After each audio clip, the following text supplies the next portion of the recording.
Hello everyone and welcome to the first video in our Year 9 Indices series. Today we want to get an idea of what indexes are and what sort of operations we can do using them. It should really just be a revision of our Year 7 and 8 concepts. So let's dive straight into it. Index laws. Before we even start with index laws, we want to have an appreciation of what prime factorization and index notation is. So hopefully you've done this in previous years where if you have some sort of number, we can factorize it into prime numbers multiplied by each other. So for example, I've got the number 10 here. Now we know that 10 can be written as 2 times 5. And the reason we've done 2 times 5 is because 2 and 5 are both prime numbers. This is the only combination of prime numbers which is going to give us 10.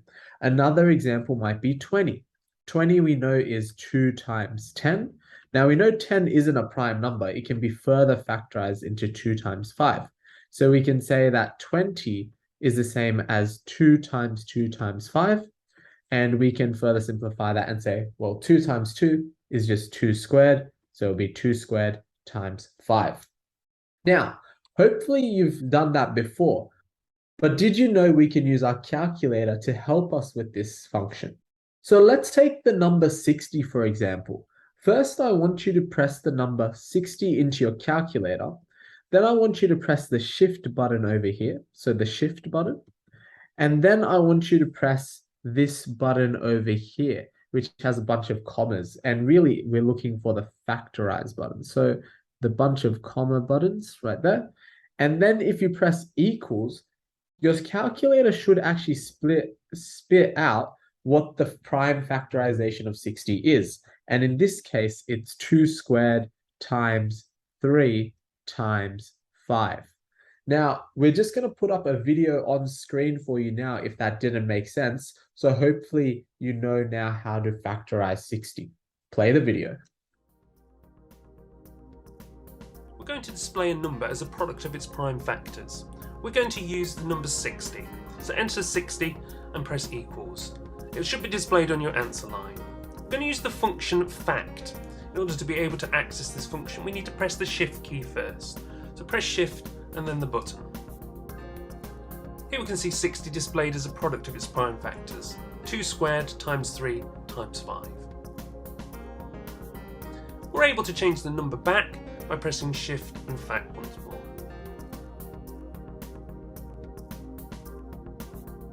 Let's try that again, this time with 117.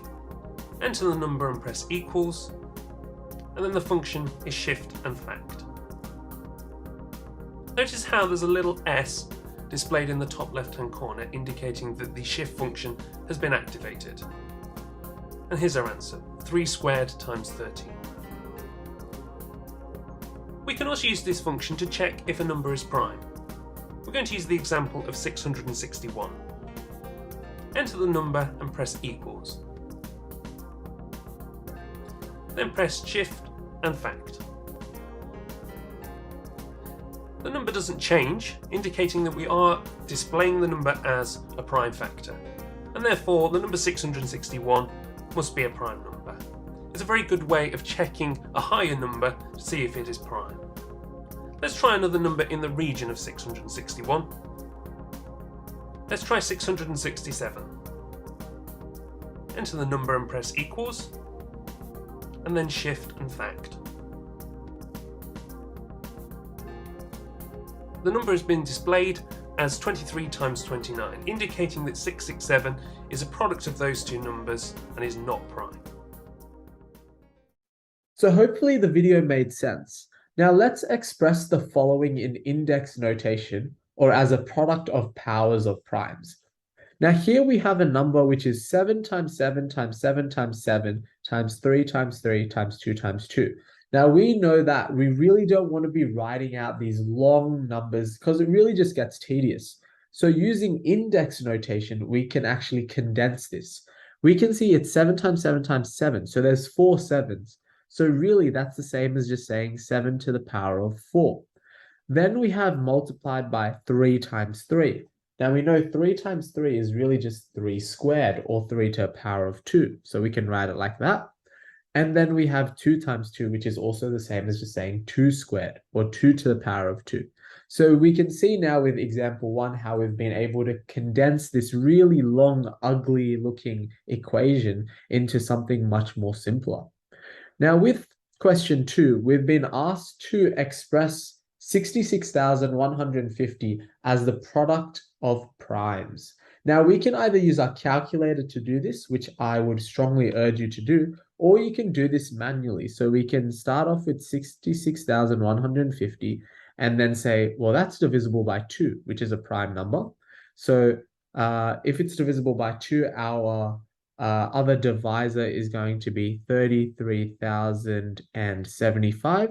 And we can keep going. Obviously, we can't divide by 2 here, but another prime number that does go into it is 5. And we can keep doing that and so on and so forth. But if we were to just use our calculator,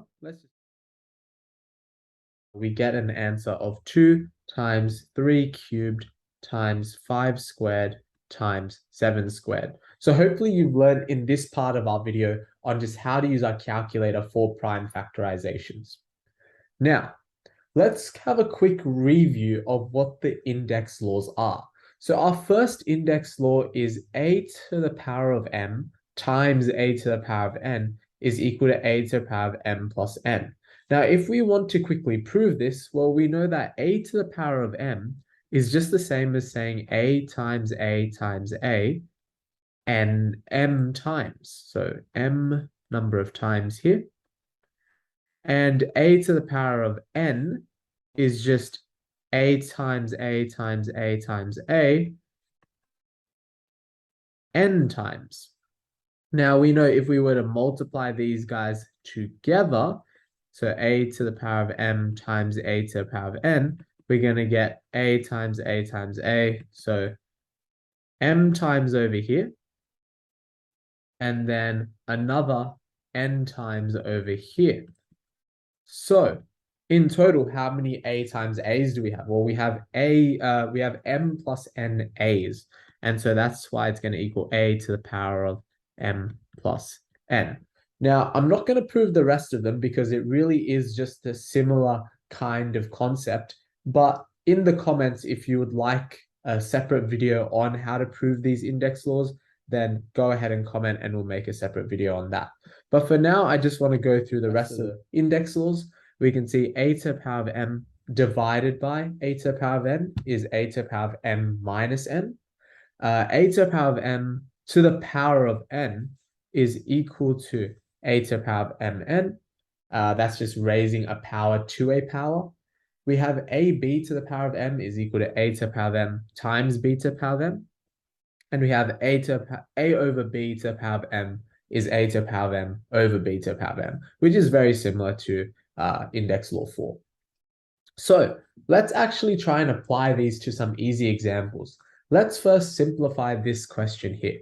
I'll give you a minute or two to just have a go at the question. So pause the video and then unpause so that we can go through the solution.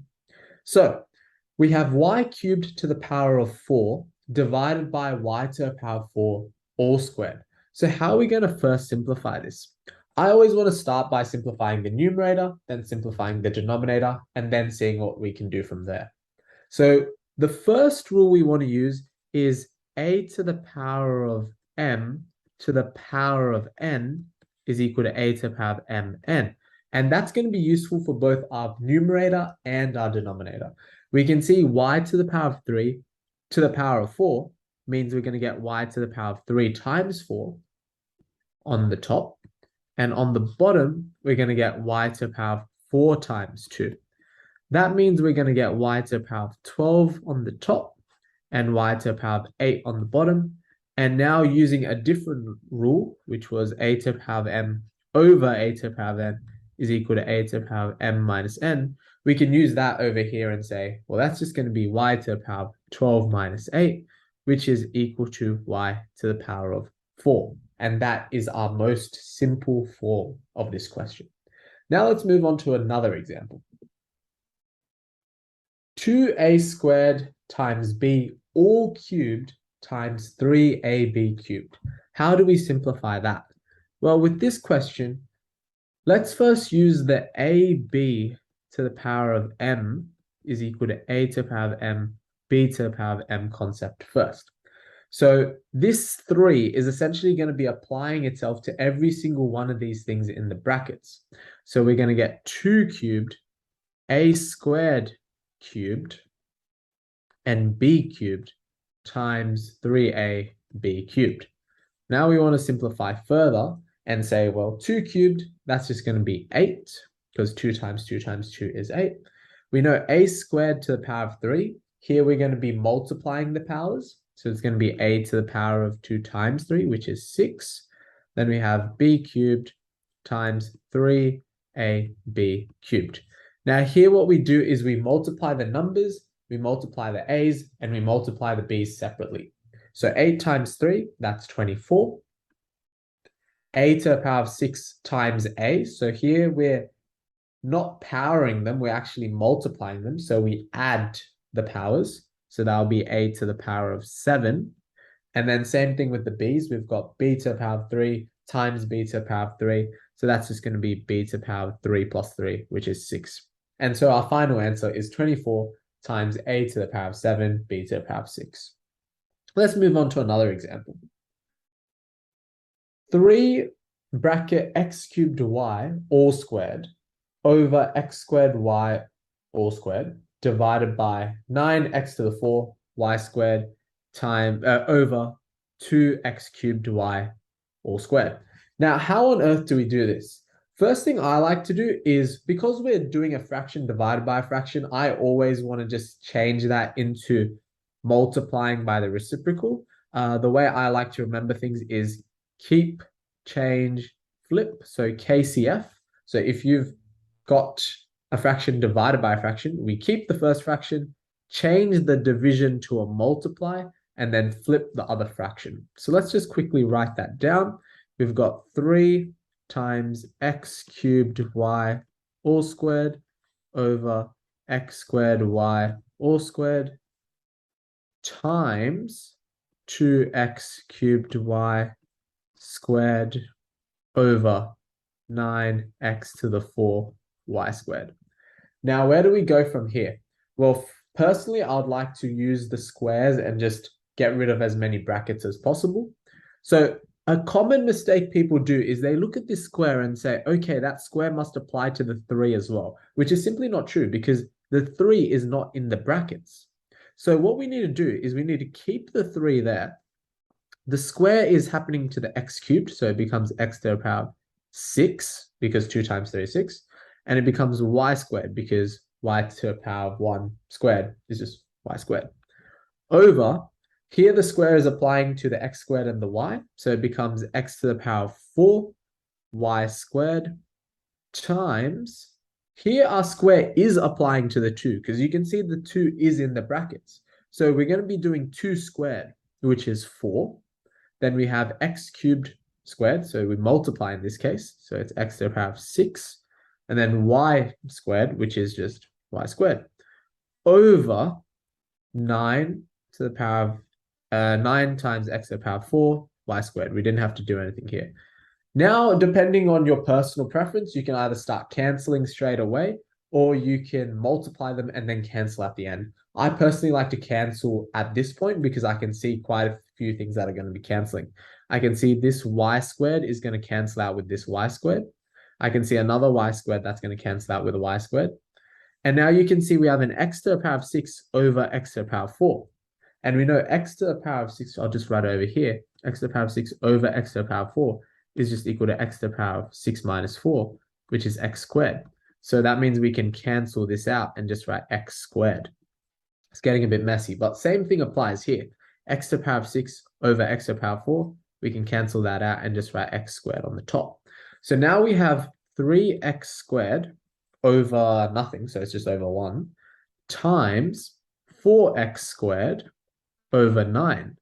And that is going to equal 3 times 4, which is 12, x to the power of 4 because we're adding them, because multiplying, over 9, and which here we can do one more simplification. 12 over 9, that's going to be 4 over 3. So 4 over 3 x to the power of 4.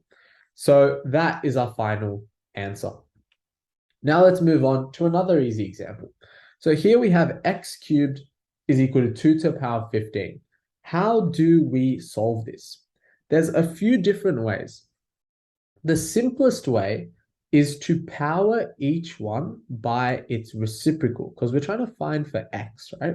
So if we have x cubed is equal to 2 to the power of 15, well, that means x cubed is equal to 2 to the power of 5 cubed. Now, this requires quite a bit of inspiration to see, but hopefully you can see that this is the same thing, right? 2 to the power of 15 is 2 to the power of 5 to the power of 3, because 5 times 3 is 15. Now, how does this help? Well, if x cubed is 2 to the power of 5 cubed, then obviously we can say that x is 2 to the power of 5.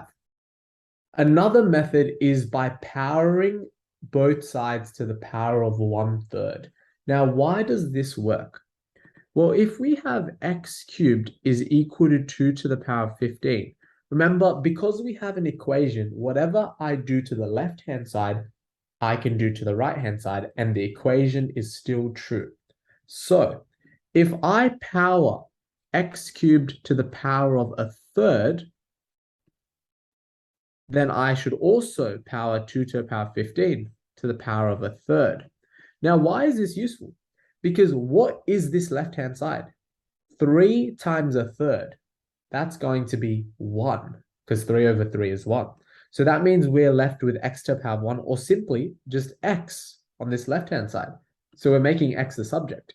So what does that leave this? Well, what's 15 times 1/3? 15 times 1/3 is just saying 15 divided by 3, which is 5. So we are left with 2 to the power of 5. And you can see, regardless of which method you use, you still get the answer of x equals 2 to the power of 5. This one requires a bit more inspiration, but this one works no matter what. And the key is just to make x the subject by powering it to the reciprocal of what it is already. Now let's move on to a harder example. Here we have 2 to the power of 3y plus 7 is equal to 8 to the power of 2y. Now, with this example, I'm going to get you to pause the video and have a go, and then come back so we can work through different ways of doing this. Okay, so hopefully you've had a go at the question. Now let's go through the solution. The key to doing all of these kind of questions, where you have 2 to the power of something equals 8 to the power of something, or just two different bases, we call them, we need to make sure that they have the same base. Because when they have the same base, we can say that the powers are the same. Now, obviously, 2 is quite simple. We can't really change the base of that. So I'm going to leave it as 2 to the power of 3y plus 7. However, with our right-hand side, the base 8, can we get 8 in terms of 2? Now, if you recall, we know that 8 is 2 cubed. So let's sub that in. If we put 2 cubed here instead of 8, and we power it to the 2y, what does that give us? Well, we're left with 2 to the power of 3y plus 7 is equal to, what happens here? The powers are going to multiply. So 3 times 2y, that's going to give us 6y. So we're left with 2 to the power of 6y. Now, if we have 2 to the power of something is equal to 2 to the power of something, obviously those somethings have to be equal, which means 3y plus 7 is equal to 6y. And from here, it's just solving a normal equation. Hopefully you can see that we just move the 3y to the right-hand side. So we're left with 7 is equal to 6y minus 3y, because I've changed it to the other side. So I'm left with 7 is equal to 6y minus 3y is 3y. So to find y, I just divide both sides by 3. And so I'm left with y is equal to 7 over 3. So hopefully you can see that the key to these kind of harder examples is just to make sure that we have the same base. Now, this isn't in our PowerPoint, but I do want to give you another example of what this might play out like. Let's say we have 2 to the power of y plus 8 is equal to 4 to the power of 7 plus y. So what happens in this case? Well, you can see 4 can still be written as a 2 to the power of something. We know 4 can be written as 2 squared. So in this case, we can say 2 to the power of y plus 8 is equal to 2 squared to the power of 7 plus y. So we can say 2 to the power of y plus 8 is equal to, now here it's 2 times 7 plus y. So remember, it's 2 times the whole thing because we're multiplying the powers. So in this case, we're going to get 14 plus 2y. A lot of people forget that and they just multiply the 2 by the 7 and they forget about the y. But no, we have to multiply the whole thing. So here we're going to get 2 to the power of 14 plus 2y. And now, once again, 2 to the power of something is equal to 2 to the power of something. Those somethings have to be equal. So y plus 8 is equal to 14 plus 2y. And so we can just solve now. So we can move the 14 to the other side. So we get 8 minus 14 is equal to 2y. And I'm moving this y to the other side. So it becomes minus y. And so 8 minus 14 is negative 6. And 2y minus y is y. So I'm left with y equals negative 6. Now let's move on to an extension example. So question 1. What is the value of 1 plus 2 plus 3 plus all the way to 100? Question 2. Find a formula for 1 plus 2 plus 3 plus all the way to n. And then question 3. Express the following as a power of a prime. Now, I'm going to get you to pause the video and have a go at this, and then come back when you've got a solution. Okay, let's dive straight into question 1. How do we find the value of 1 plus 2 plus 3 all the way to 100? Now, the key to this kind of question is by pairing stuff up. So I'm going to actually write it as 1 plus 2 plus 3 plus 4 plus dot dot dot because it's going to keep going. But instead of just writing the 100, I'm going to write a few more terms so it makes a bit more sense. So it's going to be 100 plus, obviously, 99 is going to be here. 98 is going to be before that. And even 97. Okay, so hopefully you can see that. Now, what happens? I want you to see that these pairs are going to be the exact same. 1 plus 100 is 101. 2 plus 99 is 101. 3 plus 98 is going to be 101. Same with 4 and 97. And you can see that they keep coming together until we have our final pair. Our final pair would be 50 plus 51. Those two would also add up to 101. So altogether, how many pairs do we have?